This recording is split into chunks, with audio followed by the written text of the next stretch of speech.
Happy New Year's, folks. Any thoughts on preemptive maintenance for a car that sees about 10 track days a year besides fluids, oil, pads, tires, etc.? Depends on the car. I think if it has, current maintenance and overall had a safety check done, it should be fine. It couldn't hurt to. I would definitely recommend doing a compression and leak down in advance, just so if anything happens later on, you have a reference. Cooling system, if it's 10 years old, or no, what does it say? It doesn't say how old. No, it doesn't say how old the car is.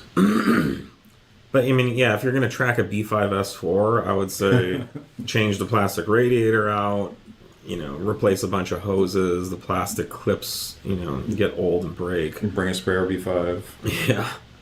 But it just depends on the car. Yeah. I think, your list is pretty good. I'd say preemptively, what we'll do here before track days is all of those things. We will do fluid, fresh oil. Generally, our oil changes are more oftentimes number of track days based versus mileage or time based.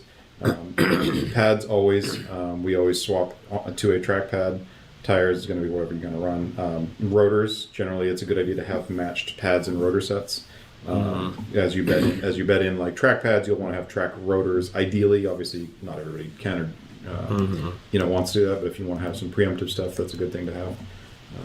So it's all up to you how far you want to take it and optimize it, and have your track wearables set up.